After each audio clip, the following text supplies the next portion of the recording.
Innal hamdalillah nahmaduhu wa nasta'inuhu wa nastaghfiruh wa na'udzu billahi min shururi anfusina wa min sayyiati a'malina man yahdihillahu fala mudilla lahu wa man yudlil fala hadiya lahu.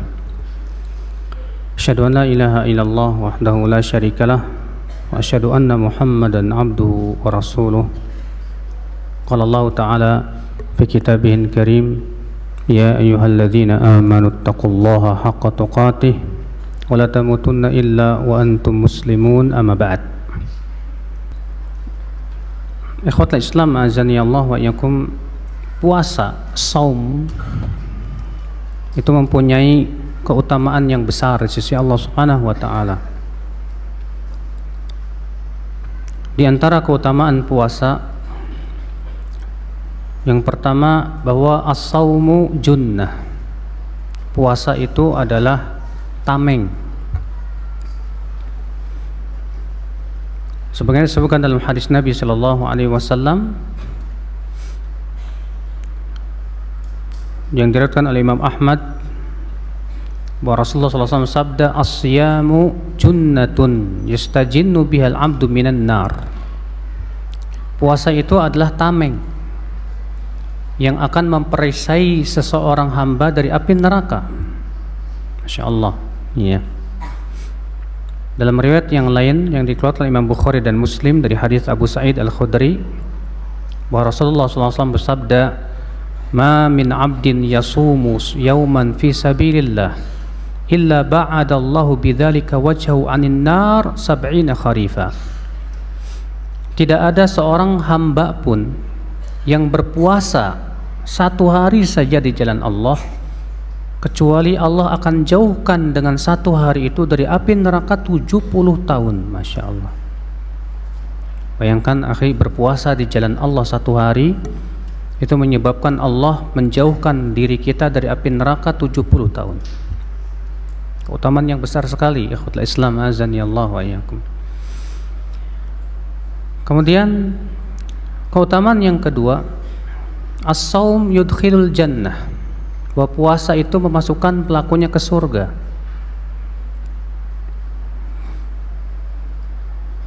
Disebutkan dalam hadis Abu Umamah yang dikeluarkan oleh Imam Nasa'i, Ibnu Majah, Al-Hakim,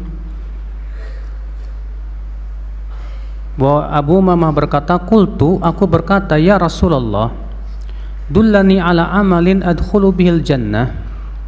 Hai Rasulullah, tunjukkanlah aku kepada suatu amalan yang bisa memasukkan aku ke surga.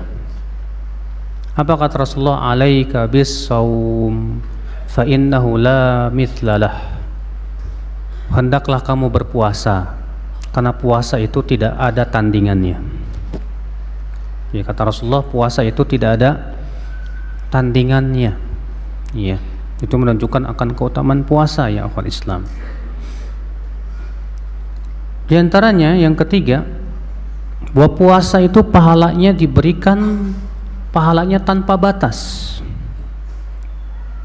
Kalau amalan lain diberikan pahalanya itu 10 sampai 700 kali lipat, kecuali puasa. Sebutkan dalam hadis ya Abu Hurairah radhiyallahu an dalam riwayat Muslim dengan lafaz, kullu amal ibni Adam yudha'af al-hasanatu bi ashri amthaliha ila 700 dhi'fin. Qala Allah Ta'ala illa as-saum fa innahu li wa ana ajzi bih. Setiap amalan anak Adam itu akan dilipat gandakan. Satu kebaikan ditulis 10 kali lipat sampai 700 kali lipat. Allah berfirman, kecuali puasa. Sesungguhnya puasa itu untukku, kata Allah, dan aku yang langsung memberikan balasan kepadanya.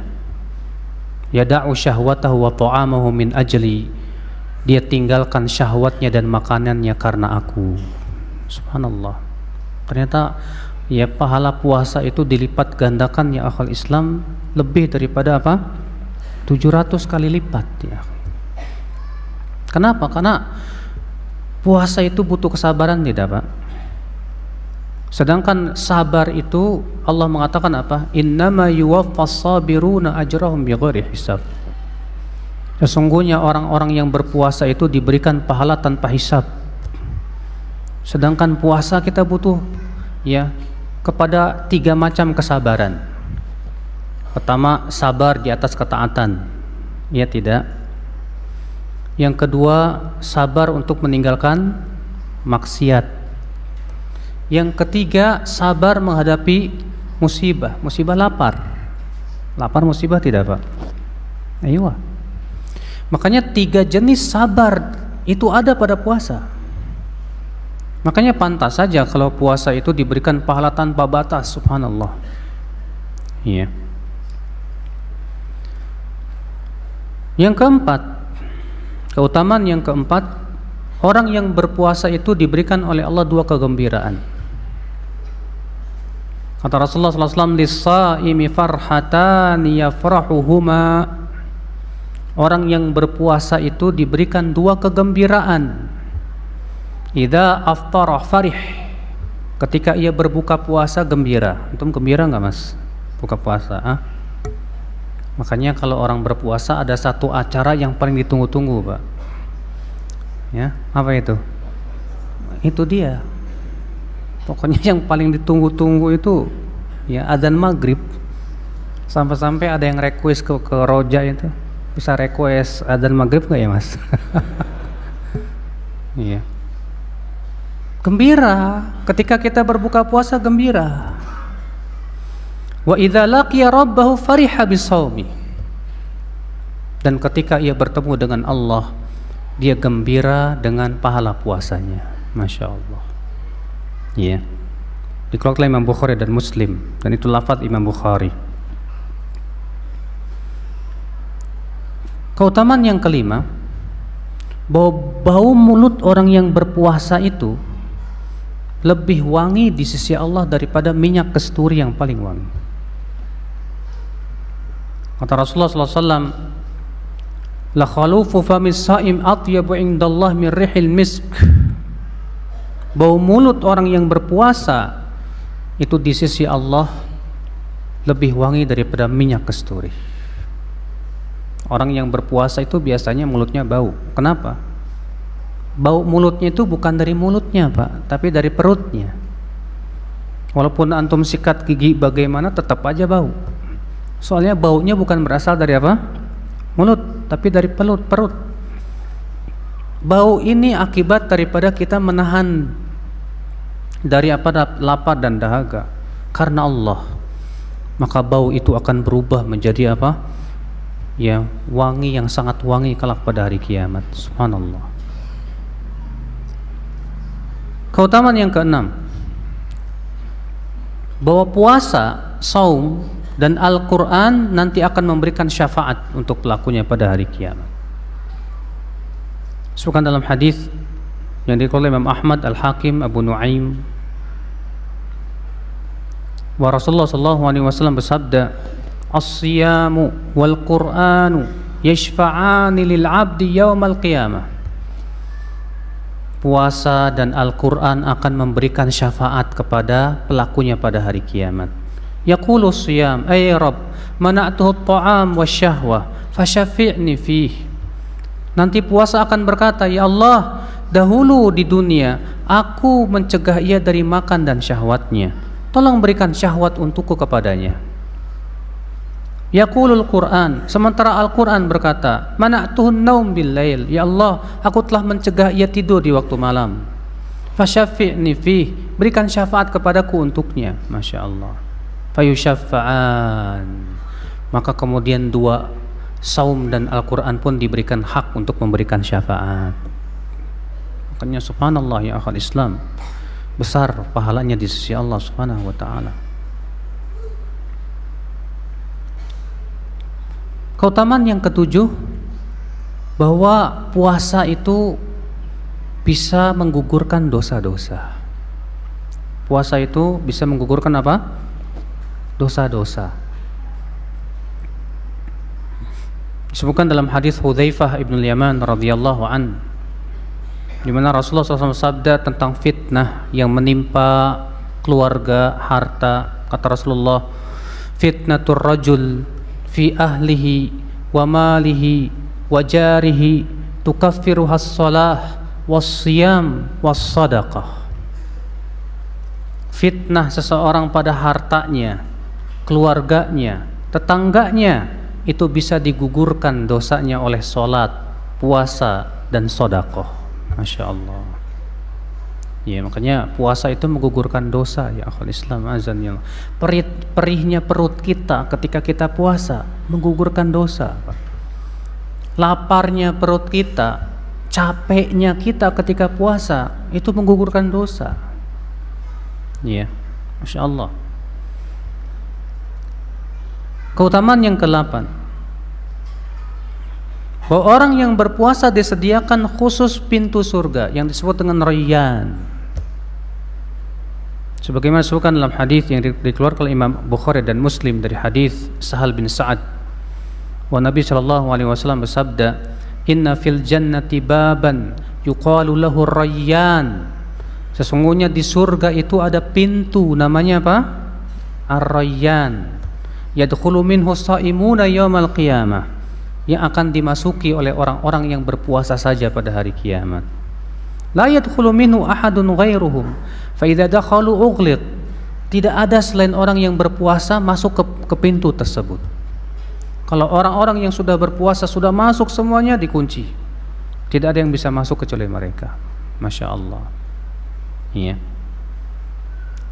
Keutamaan yang keberapa? Yang ke-9,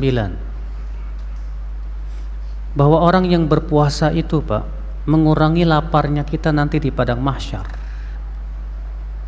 Dan menurut Tirmidzi dan dihasankan oleh Syekh Albani rahimahullah, bahwa Rasulullah SAW sabda, aktsarun nasi ju'an yaumal qiyamah atwalun nasi ju'an yaumal qiyamah aktsaruhum syab'an fid dunya. Manusia yang paling panjang laparnya di hari kiamat itu yang paling banyak kenyangnya di dunia. Jadi kalau kita pengen Pak di hari kiamat nanti di padang mahsyar nggak kelaparan, maka di dunia banyak-banyak lapar dengan puasa. Ya, puasa Ramadan, puasa Senin Kemis, bahkan kalau antum bisa puasa Daud, Masya Allah, Alhamdulillah. Ya. Ikhwatul Islam azani Allah wa yakum, setelah kita menyebutkan tentang keutamaan puasa, kita akan menyebutkan tentang keutamaan bulan Ramadan. Apa sih keistimewaan bulan Ramadan itu, akhi?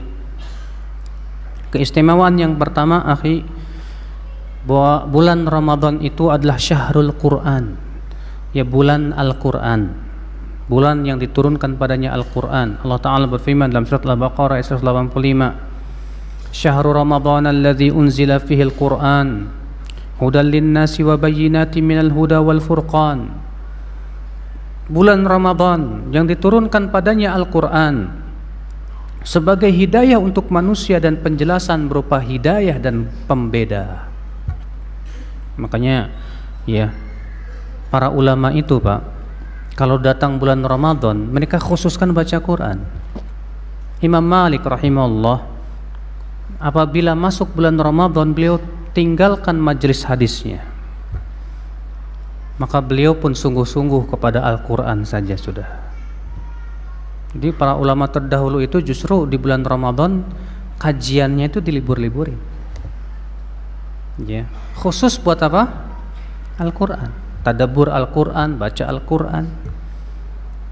Maka dari itulah ya akhwat Islam, diriwayatkan bahwa Imam Syafi'i di bulan Ramadan tuh setiap hari khatam Quran. Iya. Maka dari itu ya akhi, kita sungguh-sungguh di bulan Ramadan itu untuk sungguh-sungguh baca Al-Quran. Coba setiap kita punya target, kira-kira nanti Ramadan besok ini saya mau mengkhatam Quran berapa kali? Sekali kah? 2 kali kah? 3 kali kah? Kalau bisa antum bisa, Masya Allah, saya target misalnya untuk bulan Ramadan kali ini saya mau 10 hari khatam. Berarti dalam 1 Ramadan berapa kali? 3 kali. Iya. Sebetulnya bisa sih Pak. Antum 1 juz berapa jam? Hah? Pernah nggak antum ngitung baca Quran 1 juz berapa jam? Kalau yang lancar bacanya sih insya Allah nggak sampai 1 jam Pak, paling 30 menit selesai. Yang lancar bacanya ya, kecuali kalau antum bacanya beletak-beletuk gitu kan 1 jam lebih kali kan. Iya. Tapi kalau lancar antum baca Quran insya Allah nggak 30 menit bahkan 45 menit paling. Coba bayangkan ya, antum duduk setelah subuh 45 menit baca Quran, atau antum sebelum sahur 45 menit baca Quran. Di waktu zuhur antum istirahat ya, ketika antum kerja di kantor, kemudian ada waktu istirahat 45 menit baca Quran selesai. Di waktu malam setelah sholat tarawih ya 45 menit duduk sebentar baca Quran. Bisa sebetulnya Pak, cuman masalahnya kitanya yang nggak ada keinginan gitu Pak. Iya. Bisa sebetulnya 1 hari 3 juz tuh bisa banget.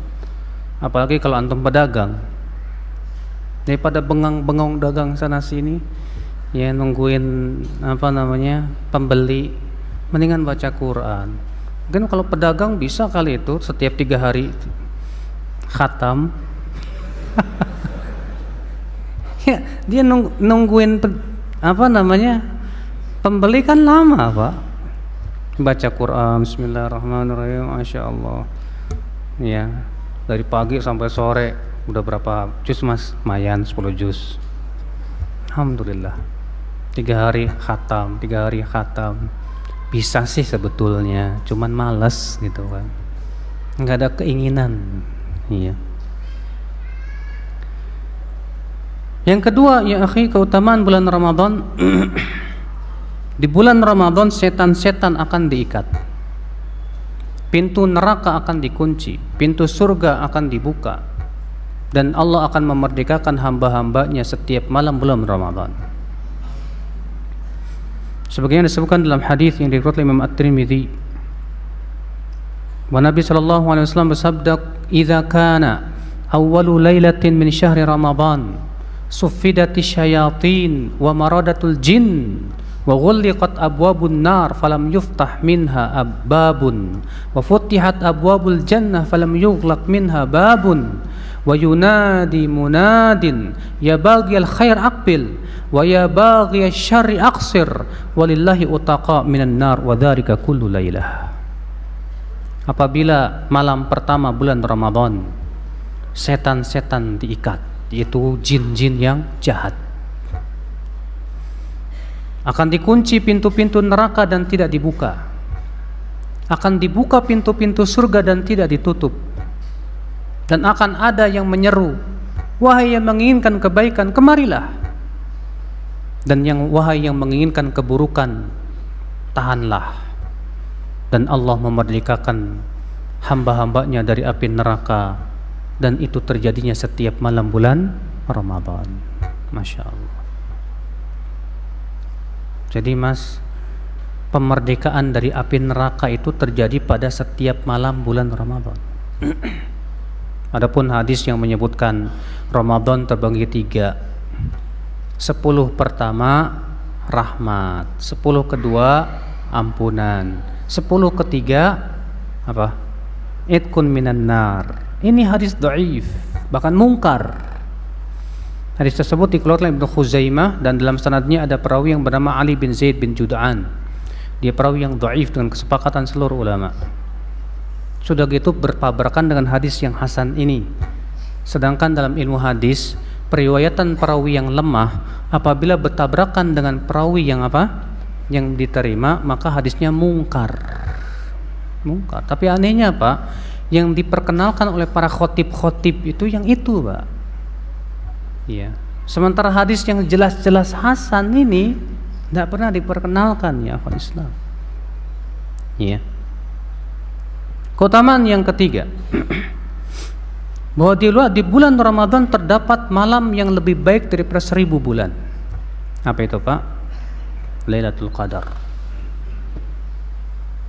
Allah Ta'ala berfirman, Inna anzalnahu fi lailatul qadr. Lailatul qadri wa ma adraka ma lailatul qadr. Lailatul qadri khairum min alfi syahr. Masya Allah. Allah mengatakan Lailatul Qadar itu Pak lebih baik daripada 1000 bulan. Artinya beribadah di malam itu lebih baik daripada beribadah 1000 bulan. Iya. Subhanallah. Kita sekarang akan bahas tentang puasa. Bagaimana memulai puasa Ramadan? Ketahuilah saudaraku, memulai puasa Ramadan itu adalah dengan melihat hilal. Dengan melihat apa Pak? Hilal. Nabi SAW bersabda, Sumu li ru'yatihi wa aftiru li ru'yatihi. Berpuasalah dengan melihat hilal, dan beridul fitrilah dengan melihat hilal. Yang dijadikan oleh Rasulullah SAW sebagai patokan masuknya Ramadan dan keluarnya Ramadan itu hilal, bukan hisab. Bukan hisab. Bahkan Syekhul Islam Taimiyah mengatakan fal muta'ammid ya, 'alal hisabi, orang yang hanya bersandar kepada hisab saja, fahuwa mubtadi'un fid din, dalun fi syariah, mukhalifun lil aqli wal hisab. Maka ini orang berbuat bid'ah dalam agama, sesat dalam syariat, dan tidak sesuai dengan akal dan ilmu hisab itu sendiri. Karena hisab tidak bisa, karena hilal itu tidak bisa ditentukan oleh hisab. Melihat hilal itu, kata Ibnu Taimiyah ya, tergantung kekuatan mata seseorang. Makanya dari itulah ya akhwal Islam azani Allah, yang Rasulullah perintahkan kepada umatnya bukan berpuasalah dengan hisab, berbukalah dengan hisab. Enggak. Yang Rasulullah perintahkan apa? Berpuasalah dengan melihat hilal, dan berbukalah dengan melihat hilal. Namun, ada namunnya Pak. Melihat hilal itu tetap ya harus dilaporkan kepada pemerintah pusat. Karena di zaman Rasulullah, Abu Bakar, Umar, Uthman, Ali, demikian mereka lakukan. Kalau Ibnu Umar berkata, tara'an nasul hilal fara'aitul hilal fa akhbartu bidzalika Rasulullah sallallahu alaihi wasallam.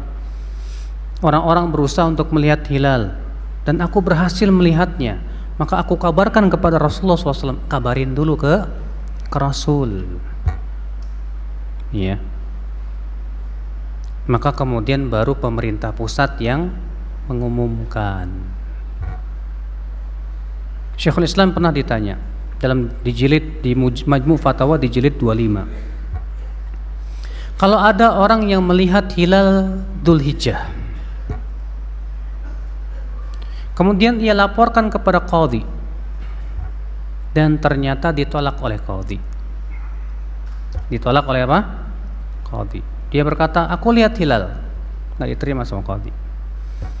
Apakah orang yang melihat hilal ini berpuasanya sesuai dengan melihatnya dia atau sesuai dengan keputusan qadhi? Apa kata Syekhul Islam? Hendaklah ia berpuasa sesuai dengan keputusan qadhi. Berdasarkan hadis Nabi SAW, as-sawmu yawma tasumun, wal fitru yawma tuftirun, wal adha yawma tudahun. Puasa itu pada hari kalian semua berpuasa. Berbuka itu pada hari kalian semua berbuka.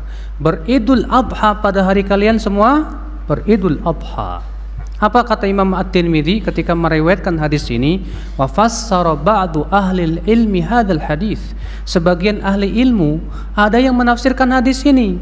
Faqalu, maka mereka berkata, makna hadzal hadis anna as-sawma wal fitra ma'al jamaah. Bahwa makna hadis ini adalah puasa beridul fitri bersama pemerintah. Al-jamaah yang dimaksud di sini pemimpin kaum muslimin. Ya. Al-Imam As-Sindi ketika memberikan komentar hadis ini dalam kitab Hasyah Ibnu Majah, beliau berkata, "Walladhi yadhhar anna hadzal amra la yufawwad ila ahadin nas wa innama yufawwad ila awliyaul umur." Yang zahir dari hadis ini bahwa menentukan puasa atau bukan itu bukan diserahkan kepada individu-individu, akan tetapi diserahkan kepada siapa? Ulil amri.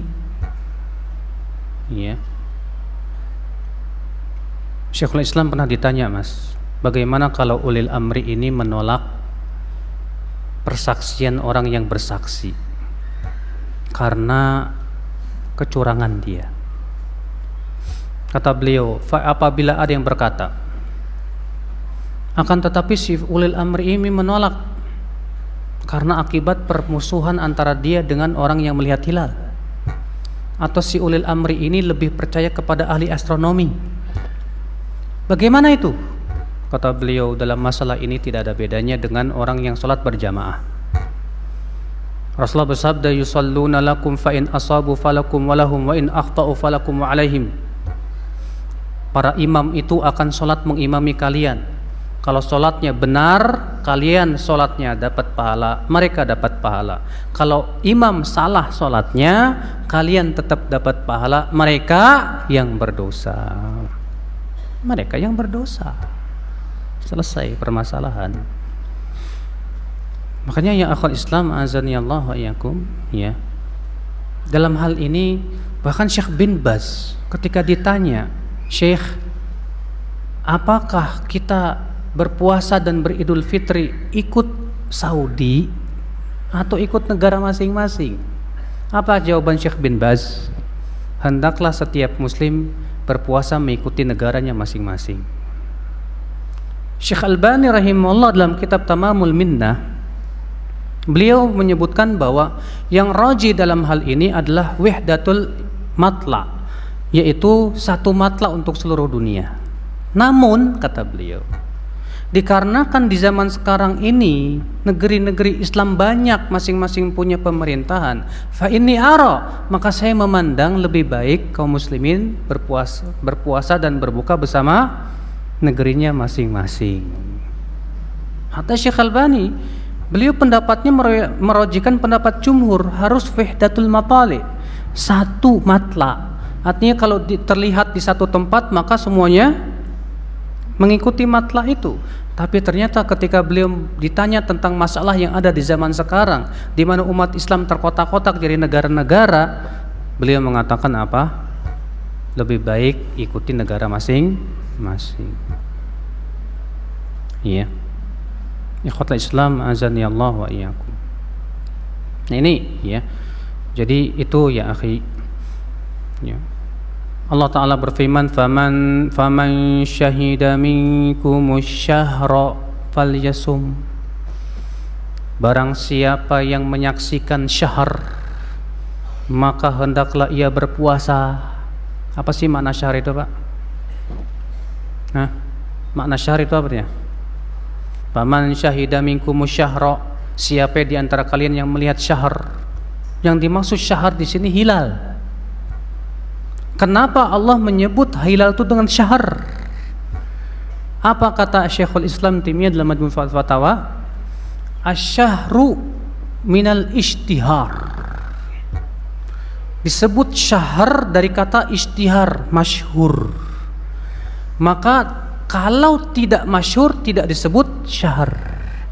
Kalau yang melihat satu orang yang lain nggak lihat kemudian tidak diumumkan menjadi tidak masyhur, belum disebut syahr. Kenapa disebut hilal? Kata beliau dari kata istihlal, tampak dengan jelas untuk semua orang. Maka kalau ternyata yang melihat cuma satu orang, yang lain nggak lihat, maka yang seperti ini kemudian pemerintah tidak menerimanya. Misalnya kalau pemerintah sudah mengumpulkan ya orang-orang yang melihat hilal, setelah dikumpulkan ya pemerintah memutuskan puasanya hari ini atau hari besok. Lalu ada yang berkata, tapi kami lihat hilal, ditolak sama pemerintah. Adabnya Pak, orang yang melihat hilal ini nggak boleh ngomong ke orang-orang. Baca kitab-kitab fikih. Orang yang melihat hilal ini terjadi ikhtilaf para ulama, boleh apakah ia berpuasa sendirian? Paham nggak Pak? Ataukah ia berpuasa bersama apa? Pemerintah dengan kaum muslimin. Khilaf para ulama dalam hal ini. Sebagian mengatakan puasa sendirian. Kenapa? Karena dia sudah menyaksikan hilal. Sebagian mengatakan tidak boleh dia puasa sendirian. Karena Rasulullah bersabda, as-shaumu yauma tasumun. Puasa itu pada hari kalian berpuasa. Juga dikarenakan Allah berfirman, faman syahida minkumus syahr. Disebut syahr itu dari kata-kata masyhur. Sementara ini tidak masyhur. Bagaimana akan disebut syahr? Dan itu yang dirojikan oleh Syekhul Islam Ibnu Taimiyah, Ibnu Qayyim dan para muhaqqiqin ya akhal Islam, termasuk padanya ya para ulama di zaman sekarang. Maka dari itu ya akhi, ya yang rajih dalam hal ini tetap kita berpuasa ikut pemimpin. Ya. Kemudian ya akhwal Islam azani Allah wa iyakum, kita akan bahas rukun puasa. Puasa ada 2 rukun. Rukun yang pertama niat.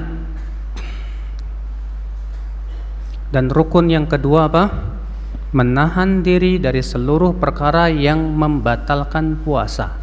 Dari semenjak terbit fajar sampai terbenam matahari. Yang pertama niat. Akhi, seluruh ulama sepakat yang namanya niat itu tempatnya di mana? Boleh nggak dilafadzkan? Nawaitu shauma godin. Kan di masyarakat banyak kan Pak ya. Bahkan terkadang setelah tarawih imamnya, ayo kita ucapkan bareng-bareng nawaitu shauma godin. Kita katakan ya akhi, itu tidak ada syariatnya. Tidak pernah kita mendengar Rasulullah SAW mengucapkan itu. Tidak pula para sahabat, tidak pula para tabi'in. Bahkan kalau antum cari dalam kitab-kitab fikih madhab ulama pun tidak ada. Itu semua diada-adakan ya akhwat Islam. Kalau antum sahur, ketika ditanya kamu sahur ngapain? Lah ngapain lagi kalau bukan mau puasa? Sebetulnya orang yang sahur itu pasti udah ada niat Pak, otomatis. Ya enggak Pak? Iya. Jadi enggak perlu kita itu mengucapkan, melafadzkan niat, tidak perlu. Memberat-beratkan itu namanya. Kemudian para ulama berbeda pendapat. Apakah niat puasa itu cukup di malam pertama untuk 1 bulan? Ataukah harus berniat di setiap malam Ramadan? Sebagian ulama berpendapat cukup malam pertama untuk 1 bulan. Dan ini yang dirojikan oleh Syekh Muhammad bin Shalih Al-Utsaimin rahimahullah. Sementara jumhur ulama berpendapat harus berniat setiap malam. Ada hadis Nabi SAW sabda, "Man lam yubayyitis siyam qabla al-fajri fala siyamalah." Siapa yang tidak meniatkan berpuasa sebelum fajar, maka tidak ada puasa buat dia. Maka yang zahir Allahu a'lam, yang saya condong hati saya kepadanya pendapat jumhur, yaitu bahwa setiap malam hendaknya kita apa? Berniat. Tapi sebetulnya Pak, antum sahur aja udah ada niat itu. Antum sahur aja sudah ada niat otomatis itu. Ayo sahur. Ngapain sahur coba? Kalau bukan mau puasa. Ya. Sudah otomatis akhir niat itu. Ya. Rukun yang kedua apa tadi?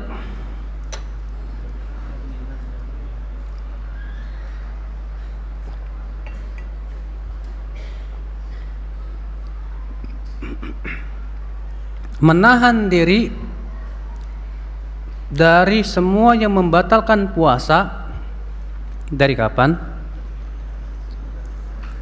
Dari terbit fajar sampai terbenam,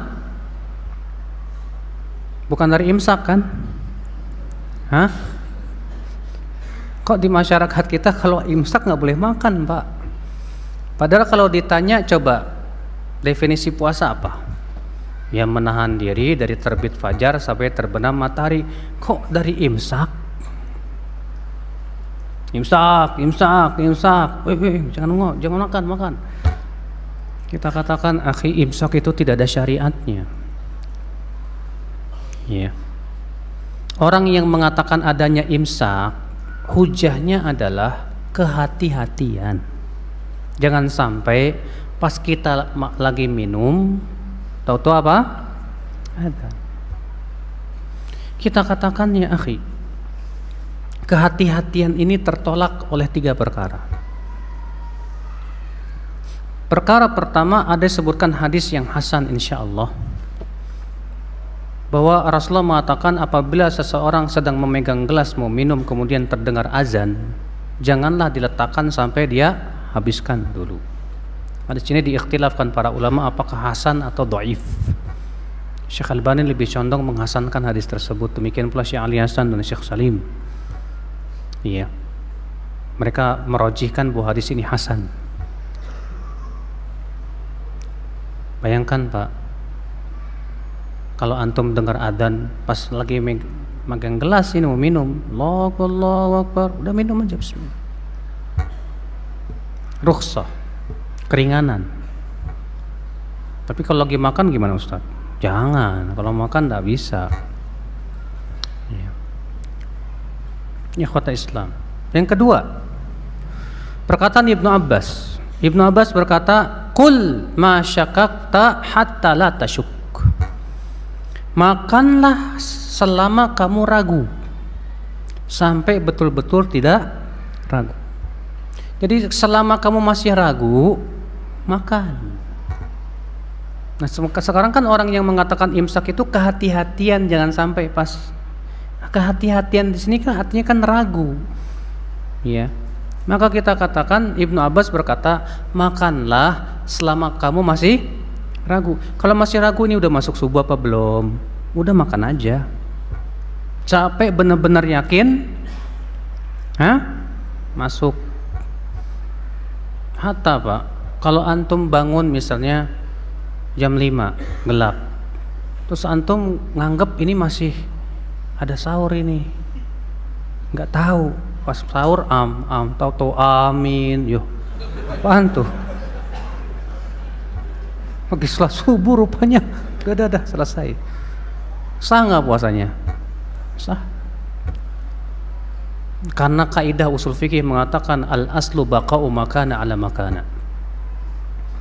Pada asalnya malam masih ada sampai yakin bahwa malam telah hilang. Maka dari itu ya akhwat Islam, ya imsak itu akhi, ya tidak ada syariatnya. Yang ketiga, Al-Hafidz Ibnu Hajar dalam kitab Fathul Bari jilid 10 menceritakan di zamannya itu ada sebuah perkara yang dibuat-buat, yaitu ya mereka apabila menjelang subuh beberapa menit menyuruh untuk mematikan lampu-lampu pertanda akan sebentar lagi fajar. Itu yang dan mereka disuruh untuk menahan diri. Kalau zaman sekarang ya itulah yang disebut dengan apa? Imsak. Makanya ya akhwat Islam azanillah, imsak itu tidak sesuai dengan ya perbuatan Nabi SAW. Nabi saja sahurnya berapa menit, Pak? Zaid bin Thabit radhiyallahu anhu ketika ditanya berapa jarak antara sahur Nabi SAW dengan apa? Adzan, kata Zaid apa? Qadra 50 ayat, sekitar baca 50 ayat. 50 ayat paling 15 menit. Ya. Masya Allah ya ikhwat Islam, azani Allah ya. Nah ini. Kemudian kita bahas sekarang syarat wajib puasa. Ketahuilah akhi, bahwa syarat wajib puasa itu ada 6, kata Syekh Utsaimin rahimahullah. Yang pertama balik. Yang kedua berakal. Yang ketiga, muslim balik berakal. Yang keempat, al-qudrah, ada kemampuan untuk berpuasa. Yang kelima, mukim, tidak safar, karena musafir tidak wajib puasa. Dan yang keenam, ini khusus untuk wanita, tidak dalam keadaan haid dan nifas. Nah, ini merupakan 6 syarat wajibnya apa? Puasa. Iya. Ikhwatul Islam azani Allah wa iyyakum. Kemudian kita ingin bahas sedikit tentang masalah adab-adab puasa. Yang pertama, sahur. Sahur artinya makan di waktu sahar. Dan sahar itu artinya akhir malam. Sahur dari kata sahar, artinya makan di waktu sahar, akhir malam. Maka dari itu sahur itu waktunya di akhir malam. Sekarang kalau ada orang sahur jam 1, jam 2, itu sahur bukan, Pak? Bukan lah. Secara bahasa aja nggak sesuai. Sahur itu dari kata sahar, artinya makan di akhir malam. Lama sahur kok jam 1? Ada orang jam 1 udah teriak-teriak, Pak, sahur. Sahur apa-apaan jam 1? Masya Allah. Iya. Kemudian ya akhwan Islam, sahur keutamaannya agung besar. Yang pertama, bahwa sahur itu pembeda antara puasa kita dengan puasa ahli kitab. Nabi SAW bersabda, faslu ma baina siyamina wa siyami ahlil kitab aklatus sahar. Perbedaan antara puasa kita dengan puasa ahli kitab adalah makan sahur. Karena puasanya orang ahli kitab tuh nggak ada sahur, Mas. Mereka puasanya 24 jam. Kemudian orang-orang Nasrani sekarang bikin bid'ah. Ya. Karena mereka puasanya harus 24 jam, di zaman sekarang mereka bikin bid'ah. Gimana? Kalau yang dimaksud dengan puasa itu dari makanan berat. Kalau makanan ringan boleh. Jadi kalau makan susu nggak apa-apa. Iya. Keutamaan yang kedua, sahur itu berkah. Bukan dalam hadis Nabi sallallahu alaihi wasallam yang dikeluarkan oleh al-Imam At-Tabrani. Nabi sallallahu alaihi wasallam sabda, al-barakatu fi thalathah, keberkahan itu ada pada 3. Yang pertama, al-jamaah, berjamaah. Yang kedua, sarid. Sarid itu gulai kambing dicampur dengan roti gandum. Dan yang ketiga, sahur. Jadi makanan sahur itu makanan berkah, Masya Allah. Keutamaan yang keempat, bahwa Allah dan malaikatnya bersalawat untuk orang yang bersahur. Rasulullah SAW, as-sahur aklatu barakah fala tada'uh walau an yajra'a ahadukum jur'atan min ma' fa inna Allah malaikatahu yusalluna 'alal mutasahhirin. Ya, kata Rasulullah, sahur itu makanan berkah, jangan tinggalkan walaupun cuma minum seteguk air, karena Allah dan malaikatnya bersalawat atas orang yang bersahur. Bayangkan, Pak, Allah dan malaikatnya bersalawat atas orang yang bersahur. Masya Allah. Rugi orang yang gak sahur itu. Ya. Tapi ya akhi, karena sudah masuk isya, subhanakallah bihamdik, asyhadu an la ilaha illa anta, astaghfiruka wa atubu ilaik. Assalamualaikum warahmatullahi wabarakatuh.